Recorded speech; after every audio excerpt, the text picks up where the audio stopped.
bien, salut à tous, salut YouTube. Je viens de vous le faire voir. Alors depuis plusieurs années, j'ai un compresseur qui marche très bien au demeurant. Ça fait plus de 10 ans que je l'ai. Mais ce compresseur, comme beaucoup de compresseurs, la cuve se remplit d'eau avec la condensation et elle s'est percée. Voilà, alors je l'ai déjà ressoudé 2 fois. J'agrandis le point de soudure en mettant une platine, puis ça se reperce à côté, et ainsi de suite. Enfin, tout le bas de la cuve est bouffé par la rouille. Les compresseurs, bien évidemment, sont équipés de bouchons de vidange, mais personne ne le fait. Enfin, je pense, moi, je ne pense pas le faire en tout cas. Donc, résultat, la cuve s'est percée. Alors, j'ai décidé d'agrandir la contenance en air en utilisant 2 grandes bouteilles de propane que j'ai en stock. Alors ceux qui vont me dire les bouteilles il faut les remplir d'eau pour les dégazer, oui c'est vrai. Par contre ces bouteilles j'ai retiré les robinets, ça fait déjà maintenant plusieurs années hein, puisque voilà, elles sont dans mon stock depuis plusieurs années, donc elles ont déjà été parfaitement dégazées. Voilà, donc je vais les utiliser. L'abri que j'ai construit pour les compresseurs étant pas prévu à l'origine pour ce type d'installation, je vais faire un moteur déporté, c'est-à-dire que j'aurai mon moteur protégé à l'abri de l'humidité sous le petit abri que j'ai construit. Les bouteilles de réserve d'air, elles seront à l'extérieur. Voilà, vous n'êtes pas obligé d'avoir le moteur en contact avec la cuve pour que ça fonctionne. Voilà, au même titre que les cumulus, puisque vous savez que je suis plombier chauffagiste, vous n'êtes pas obligé de mettre le groupe de sécurité sur le cumulus. Vous pouvez le déporter tant qu'il est en prise directe avec l'entrée d'eau froide. Voilà, donc cette installation, on va la faire tranquille afin de remettre tout ça en marche parce que j'ai besoin d'une quantité d'air plus importante. Les compresseurs, j'en ai 2, j'en ai un tout petit, un 50 litres, et j'ai celui-là, le petit je crois fait 25 litres il me semble, celui-là fait 50 ou 100 litres, je sais plus, enfin bref, ça n'a pas d'importance. Le petit n'est pas suffisant. Par exemple, ma remorque porte tout où je dois gonfler les pneus à 6 bars et demi. Le petit, même en le mettant à fond, il a du mal, donc voilà.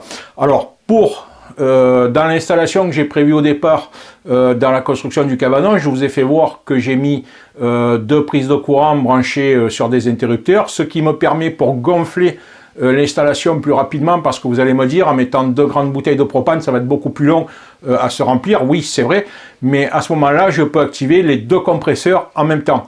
Une fois que l'installation est pleine, j'en utilise plus qu'un seul pour refaire le niveau d'air dans l'installation, et si vraiment j'ai besoin d'une surpuissance d'air, à ce moment là je peux toujours utiliser les 2 compresseurs simultanément. Voilà, allez, on est parti, on va attaquer le démontage du compresseur pour récupérer la machinerie. Allez, début du démontage. Donc j'ai débranché ici la partie électrique du moteur qui se trouve là, et ici cette durite d'entrée d'air. Pour démonter ça, alors c'est bien coulé par la rouille, donc je sais pas comment je vais faire, mais il va falloir que j'y arrive.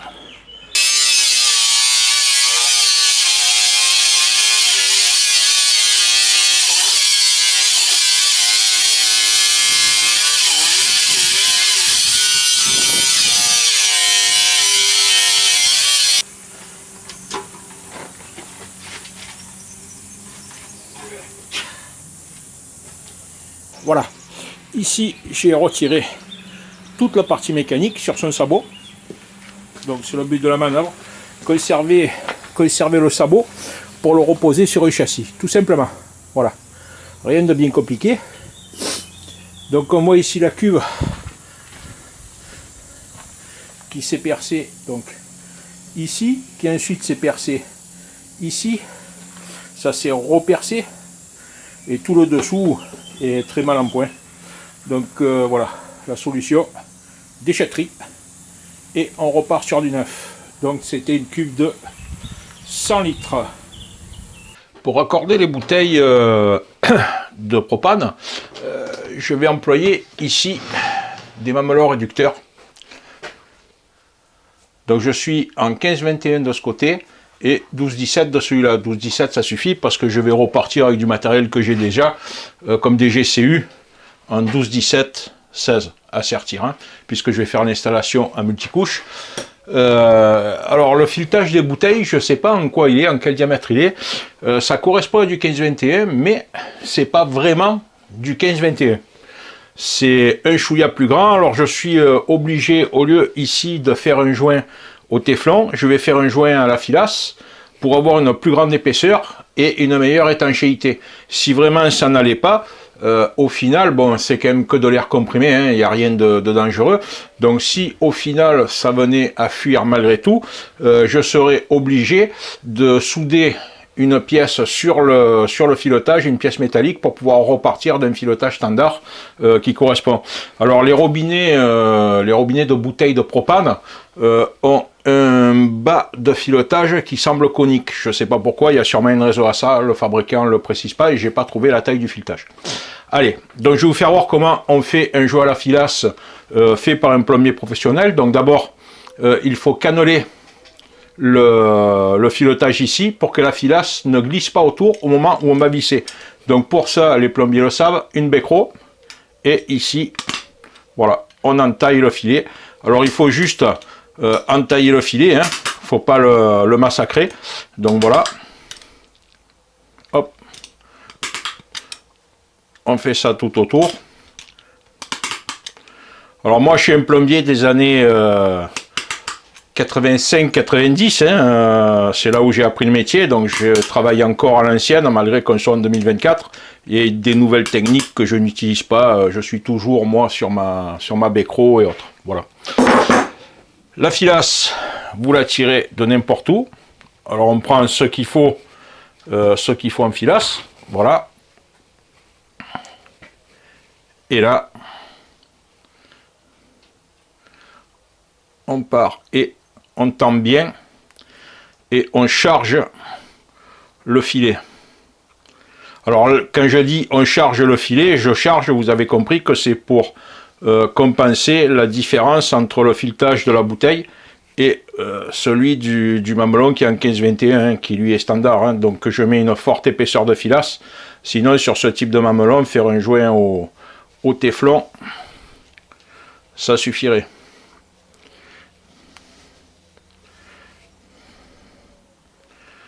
Donc voilà, ici mon joint est fait. On a un bon bourrelet. Et du geb. Donc le geb à joint ne sert pas à étancher, hein. Le geb à joint sert à desserrer plus facilement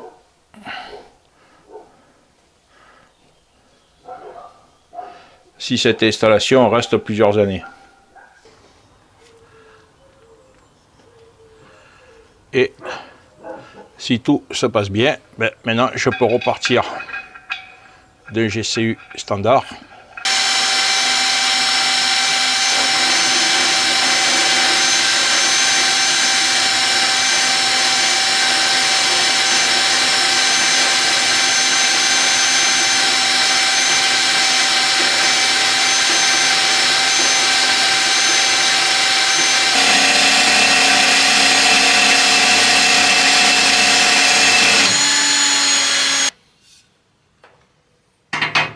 Voilà, les coupes avec une scie à ruban, c'est plus long à faire, mais quand même c'est d'une précision.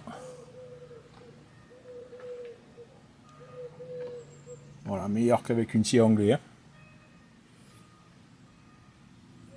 Oh, voilà. Qui va accueillir l'ensemble et qui lui sera sur roulette pour pouvoir le déplacer.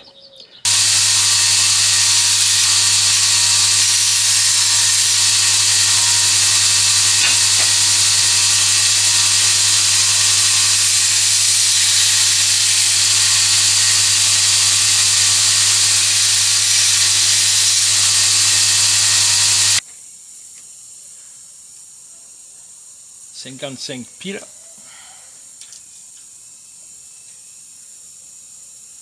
55 piles. Nickel.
cette partie-là est terminée.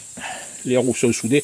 Alors personnellement, je préconise de ne jamais souder les roues parce que s'il faut les changer, ben, c'est un petit peu la galère, donc il vaut mieux les boulonner. Là, en l'occurrence, comme j'ai pas l'intention de les changer un jour, comme je vous ai dit, vu l'âge du moteur, tout partira à la poubelle en même temps.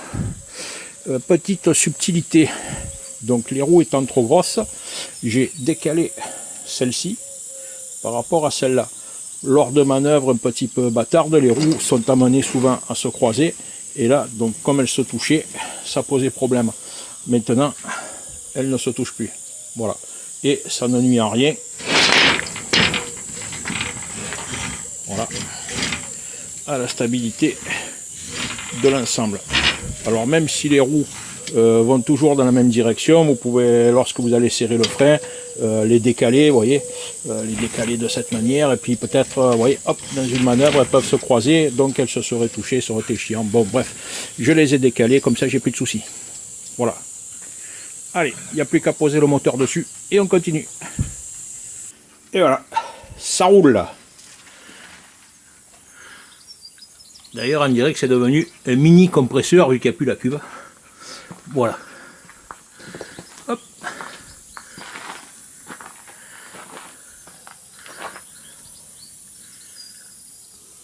Allez, on poursuit.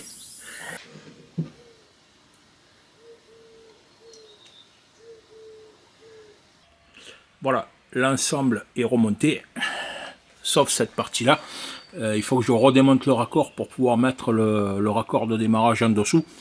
Donc, je ne l'ai pas encore en ma possession, il faut que je l'achète.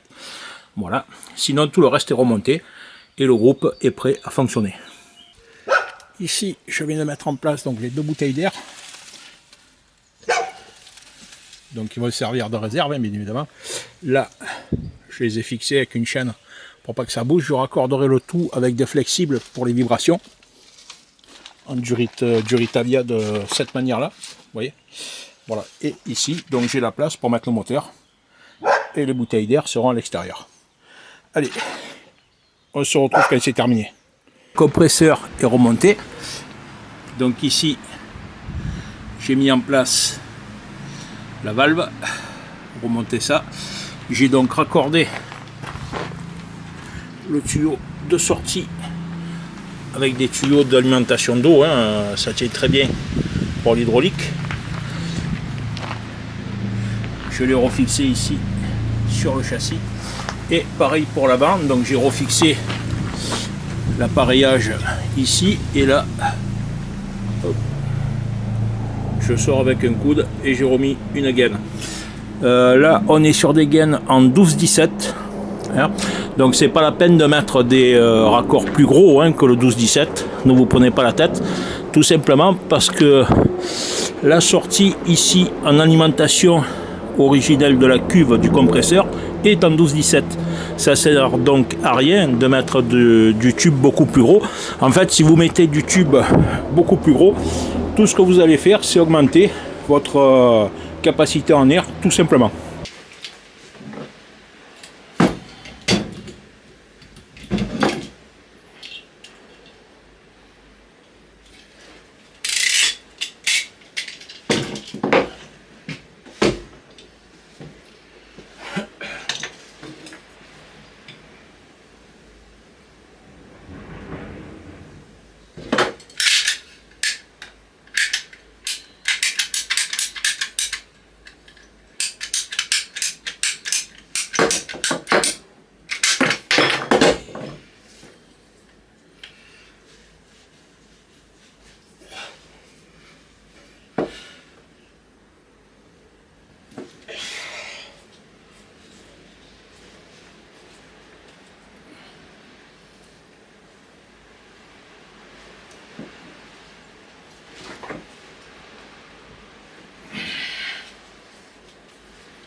jours-ci, dans les Bouches-du-Rhône, il y a un vent, c'est l'enfer. Donc l'installation est terminée. Voilà. Alors le raccordement des durites se fait de cette manière-là. Alors moi j'ai pris des durites, là en tout j'ai 2,50 m de durite. Hein. J'en ai une de 1,50 m raccordée à une durite de 1 m pour avoir assez de mou si je veux déplacer le socle. Voilà. Là, mes deux compresseurs sont raccordés et peuvent fonctionner en duo. Ici, on a nos réserves d'air, voilà, qui sont raccordées. Donc la jonction entre les deux bouteilles, l'entrée d'air, la sortie d'air. Alors l'entrée et la sortie d'air n'a pas d'importance. Le tout, c'est que ça rentre et que ça sorte. Et la pression va gonfler les deux bouteilles, tout simplement. Voilà. Allez. On va le démarrer, voir ce que ça donne.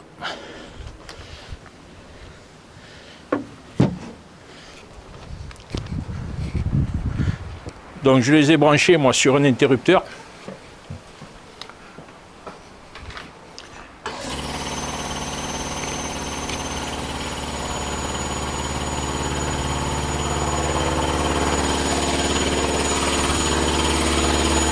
Voilà.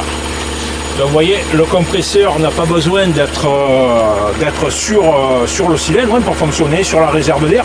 Il est totalement indépendant. Et là, il remplit les bouteilles.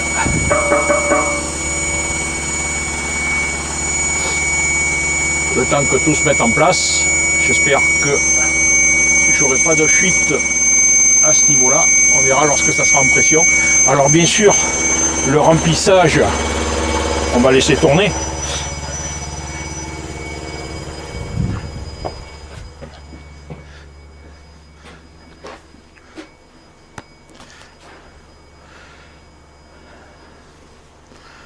Bien sûr, le remplissage des bouteilles va nécessiter beaucoup plus de temps que la cuve d'origine qui faisait 100 litres. Puisque là, on est sur des bouteilles, je pense qu'elles font 150 litres chacune. Donc ça fait 300 litres d'air, mais une fois qu'elles sont remplies, après la réserve d'air y est. Donc le compresseur va tourner beaucoup moins longtemps. Voilà. Donc là, on l'entend se remplir.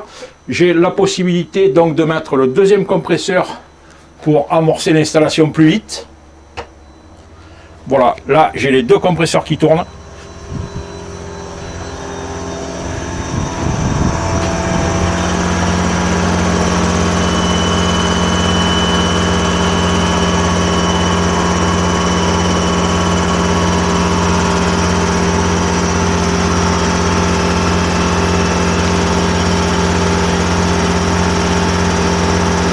Voilà, on les voit ici.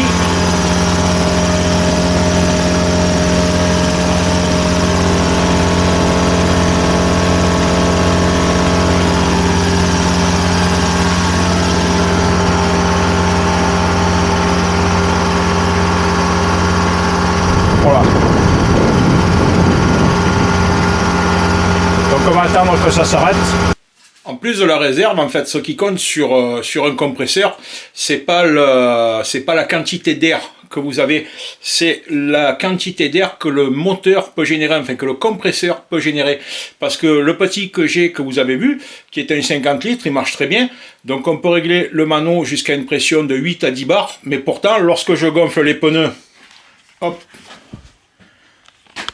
de ma remorque porte-tout, qui elle est à une pression de 6 bars et demi, en fait le moteur n'arrive pas à suivre, et lorsqu'il atteint les 6 bars, les pressions s'équilibrent entre la réserve d'air dans le compresseur et le pneu, il n'arrive pas à monter au-dessus. Alors que le gros, lui, qui est beaucoup plus puissant, arrive à monter au-dessus des 6 bars et demi. Voilà. Donc c'est pour ça que ça m'importait de réparer ce compresseur, non pas pour avoir une quantité d'air plus importante, mais tant que j'y suis, j'en profite, mais surtout pour la capacité qu'il a à avoir des pressions plus élevées. Les bouteilles d'air, si je les ai mises de manière indépendante telle que je l'ai fait, c'est que le jour où ce compresseur tombera en panne et sera mort pour de bon, puisque comme je vous ai dit, j'ai pas l'intention de le rénover.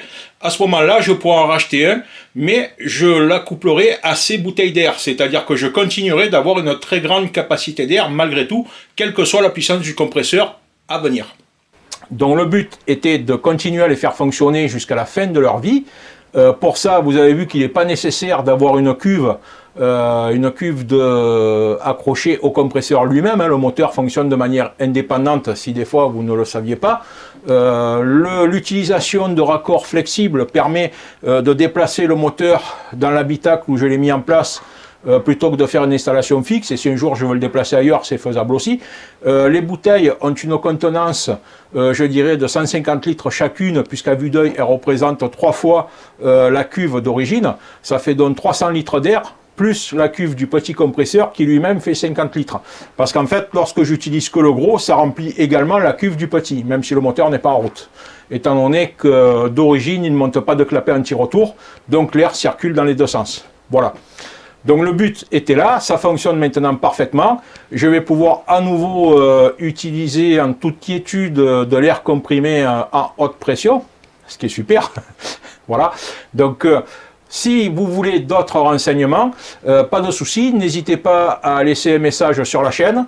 Et puis n'oubliez pas de vous abonner, ça fait toujours plaisir. Et merci à tous et passez une bonne après-midi.